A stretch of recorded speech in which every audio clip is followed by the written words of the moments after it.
Ugh, seriously, Anna. Every time I open YouTube these days, it's the same old crap. I'm getting so fed up. What's got your goat now, Jake? Is it another influencer trying to teach us how to manifest wealth from thin air?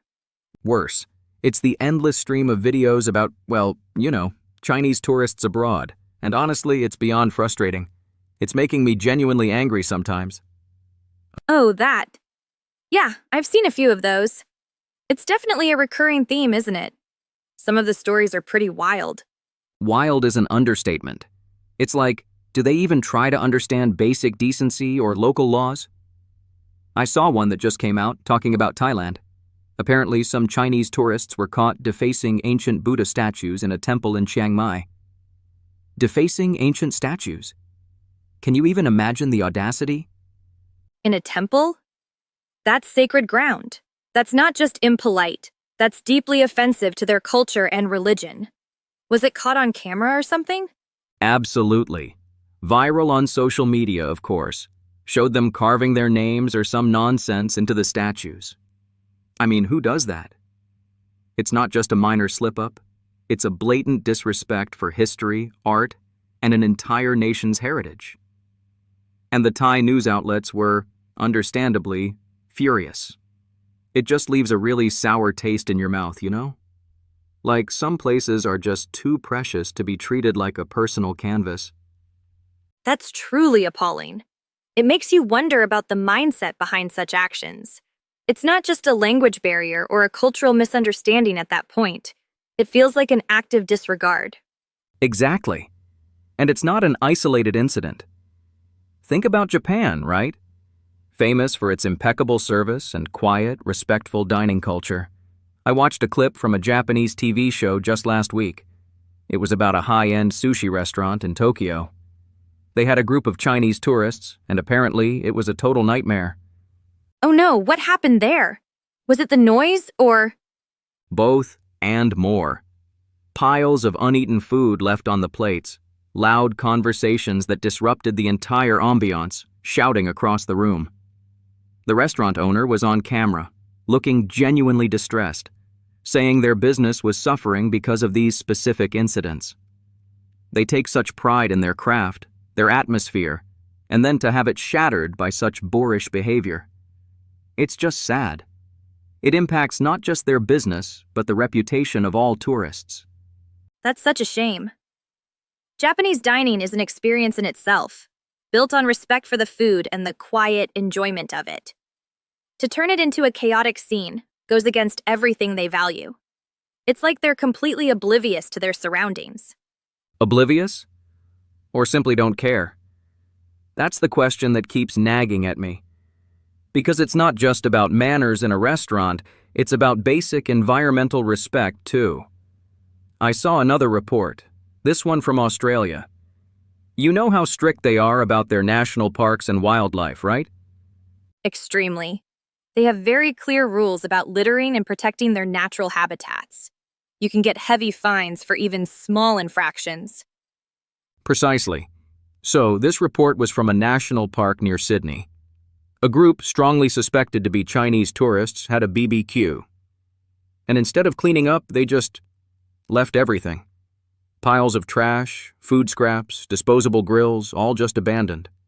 It was discovered by a local environmental group and it caused a huge uproar in the community. That's infuriating, especially in a national park. That kind of behavior doesn't just look bad. It can actually harm wildlife and ecosystems. It's a blatant disregard for environmental regulations and local efforts to preserve natural beauty. It's a completely different level of disrespect. Absolutely. It's not just a local newspaper story, it's an ecological concern. And it paints such a terrible picture for future tourism. Like, are we even going to let these people into our beautiful places if they're just going to trash them? That's the kind of thought it provokes. It's disheartening to hear, especially when so many people work hard to keep those places pristine. And then there's the intellectual disrespect. I saw a piece about Germany, specifically their museums. You know, German museums are usually quiet, almost reverent places. People go there for the history, the art, the quiet contemplation.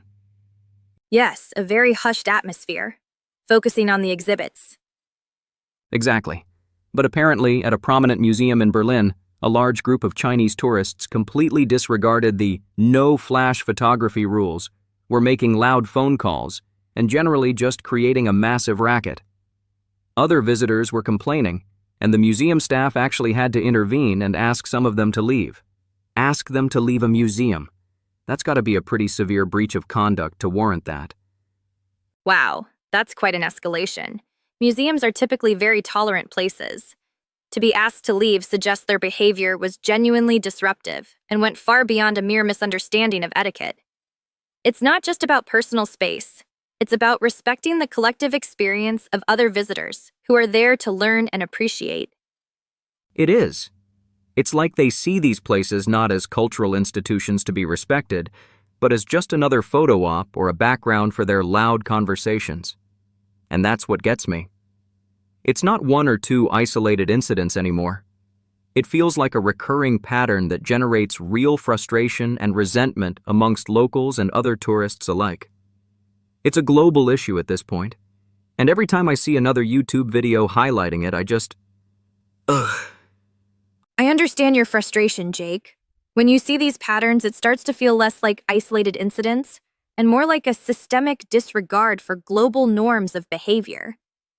It definitely takes away from the joy of sharing global spaces. It makes you wonder about the long-term impact on international relations even. Exactly. My brain feels scrambled and my blood pressure is definitely up. All this YouTube scrolling has given me an acute case of international etiquette indignation. International etiquette indignation. I like that. Sounds like a serious condition. It is. And the only known cure involves, well, a different kind of international relations, the kind involving a cold glass and good company. You mean? Yeah, my treat. Let's just go grab a drink, unwind, and forget about the world's YouTube-worthy frustrations for a bit. My mind needs a palate cleanser.